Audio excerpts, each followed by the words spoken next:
Hey guys, welcome back to my channel. I am Miss Meatless Muscle, and today I'm going to be taking you through fabulous vegan Las Vegas. I went to Vegas last December for the Olympia expo. I was in the Angel Competition Bikini's fashion show. Little did I know, it is a vegan mecca. There are practically vegan options everywhere you go. The first day, we just walked around the strip, took some pictures with some showgirls, just kind of explored. We ended up walking to a restaurant called The Modern Vegan. Very cute place. I wasn't starving, and I did have the fashion show in like T-minus 2 days. I didn't overeat. We just got some jalapeno poppers and some cauliflower wings, which were absolutely incredible. The jalapeno poppers were like real poppers. And you know, if you're vegan, that it's hard to find jalapeno poppers that are vegan. Cauliflower wings, great. You know, those are pretty common, but they did have a huge menu. So they had all kinds of stuff. They had breakfast, they had burgers. I would definitely recommend this place. Service was amazing. It was a really cute atmosphere. It is located off the strip, so it is a bit of a walk from the Bellagio, but totally worth it. After breakfast, we headed over to the Venetian to go to the Olympia expo, which was absolutely amazing. Next day was fashion show day, so I had to wake up super early. That morning, we went to have breakfast at the Bellagio cafe, which was also super impressive. There, I got a spicy tofu wrap, which had hummus in it. Oh my gosh, like it's not often that you find restaurants that aren't, you know, specifically vegan that can really make a good tofu dish. And this was that. So good. The tofu was flavored just like eggs. They did a great job with that tofu scramble. So props off to the Bellagio. It was beyond impressive. Gave me just what I needed to go and sit for hair and makeup for several hours, get ready for the fashion show and day 2 of the expo. After the expo, we were super hungry. We wanted to go to Hell's Kitchen, which is made famous by Gordon Ramsay, as some of you might know. They did have a full vegan menu, surprisingly. I was pretty impressed that they had an entire menu dedicated to vegans, and when you walk in, they'll actually ask you if you have any allergies or special dietary requirements, and they'll give you a menu based on that. Overall, though, I wasn't super impressed with the food, just because it wasn't very creative. Like, I feel like you go to a vegan restaurant and you see all of these very unique ways that they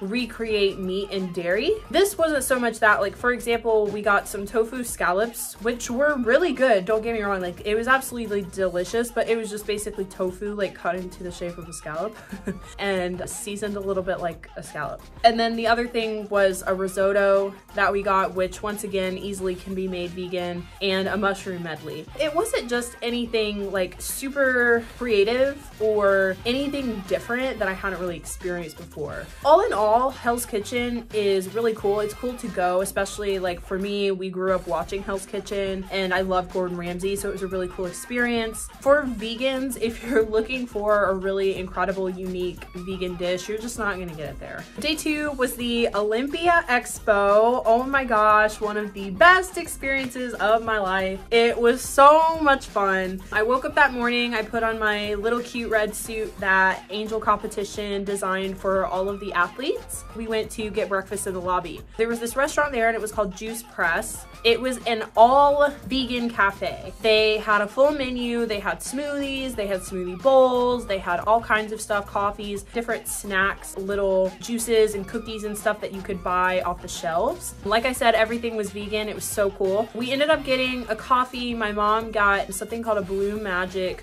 smoothie. Absolutely incredible. I literally took a picture of the ingredients so that I could figure out how to make it at home, because it was like a superfood bowl. It had maca powder, blue spirulina, banana almond butter. It tasted so good, but it had so much nutritious benefits. So I put it on my Instagram if you're curious. So other than that, we also got some avocado toast, which was absolutely amazing. Like, I know what you're thinking, how could avocado toast be so good? But the bread was just so fresh, and they put these little peppers on top that gave it some really good flavor. It was just so amazing. We also got a broccoli and pea soup, which was pretty good. Don't know if I'd ordered that again. I think I'd probably stick with the smoothie and the avocado toast, so at least for breakfast, but it was still really good. And overall, everything we got there, we really liked. And it was super clean, super fresh, all really good ingredients. Of course, had to go back to the room, take a nap. Then we went to an Elvis show later that night because I love Elvis. I'm a big fan. And of course, if you're in Vegas, like, you got to see an Elvis impersonator. So that's what we did. And then after that, we explored the strip a little bit more, walked in the different hotels and explored all of the lobbies and all of the cool things that are unique to each hotel. We had dinner at Flour and Bakley Pizza,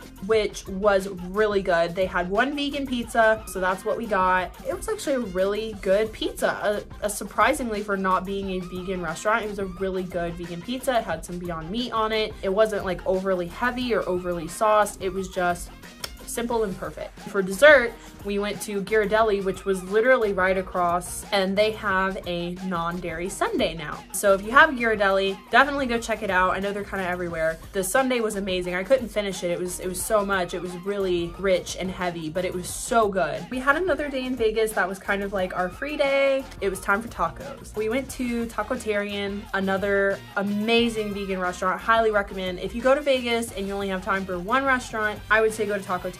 They had an amazing brunch. The grilled cheese was so good. I think that was my favorite thing I had. I love the big taco. They have a big, huge taco that's like literally the size of your head. I think it's more kind of like a commodity though. Like, it's like what people go there for, to like get their picture with the big taco. It was delicious, but the grilled cheese, hands down, and the fries that went with it, oh my gosh, beats it. Really cute little place, really cute little vibe. It was off the strip, so we had to take an Uber there. Highly recommend. Not even a block down the road from Tacotarian was a vegan bakery. So we went, had some cookies, had some matcha cheesecake, and enjoyed ourselves there. It was really cute. They have cooking classes that they offer as well. We didn't get the chance to do that. Definitely, if I go back to Vegas, I want to take one of the cooking classes because it sounded like a lot of fun. Fashion show was great. Of course, after the fashion show, we have to go celebrate. My mom and I went to Fremont Street. It turned out to be just like the coolest little place. It was just a totally different vibe. There was like street performers, you know, people doing stunts. There was like people playing chess, and there's just like these loud music, live music, these huge screens over your head that just show different graphics and like Christmas. It was Christmas time, so Christmas themes and snowflakes and stuff like that. It was such a cool experience. So if you go to Vegas, you haven't been before, have to go to Fremont Street. Must. So there we ate at Nacho Daddy. Oh my gosh, love that place. We ended up getting a few things there. Guac and salsa to start, vegan queso. I haven't had queso since being vegan, so it was really cool to actually have queso again. We got a huge plate of chicken nachos, which was probably like this high. It was huge. They don't jip you on the portions at all. You definitely get what you pay for. We also got a huge chicken burrito, which was my favorite thing there. If I had to go pick one thing, definitely the chicken burrito. That's what you gotta get. It's huge. You won't even believe it's vegan. It's that good. We had a couple margaritas. Atmosphere was really cute too. Service was great. Overall, I really loved that place. Great location. You can go to a cool restaurant and then also get to walk around after and experience Fremont Street, which is pretty cool. Last day, we had time to wake up and go get lunch. We went to this really cute place called Veggie Nation. This place, I would say Tacotarian was my favorite. I think this is honestly probably my second favorite. The food was just so good. It was so fresh. They were very creative, which I like in vegan restaurants. We ordered some cauliflower wings. The thing with the cauliflower wings, it was the ranch. The ranch is what did it for me. It was incredible. It was like real ranch. We also got Mac Daddy Burger, a vegan cheeseburger with macaroni on top of the patty. And yes, it was literally as good and delicious and decadent as it sounds. We also got a tofu burrito, a breakfast burrito that had black beans, potatoes, tofu, pico, and guac. Absolutely amazing. They really nailed that one. If I went back there, I would have to get that again. And the fries, oh my gosh. Fries were like the best fries that I ever had, and I'm not just saying that because I was in prep for a year. Literally, they were like the best French fries I've ever tried. I would say Veggie Nation, if you had to go to Vegas and you had to choose 3 places to go, from my experience, I would say number 1, Tacotarian, number 2, Veggie Nation, and 3, Nacho Daddy. It was impressive. That's my Vegas trip. Vegas as a vegan. There were so many other places too. You would be shocked at how many vegan places and options were available there. So you literally could go for the same amount of time that we went and probably have a completely different culinary experience just because there's so many options. I'm definitely going back. There was plenty of other places that I wanted to try, and I gotta go back for that giant taco and grilled cheese and nachos. I hope you guys enjoyed this video. I hope this helped you with your Vegas trip if you are a traveling vegan. Last thing I wanted to mention, we now have green Meatless muscle hoodies available at onetosavemini.com. Love these hoodies. It is the softest hoodie you will ever own, I promise you. And the best part is 100% of profits go to helping animals. So check it out. I'll post the link. That way you guys can check it out, donate, and support the Meatless muscle and the vegan cause. That is it for this video. I will catch you guys next time. Love you guys.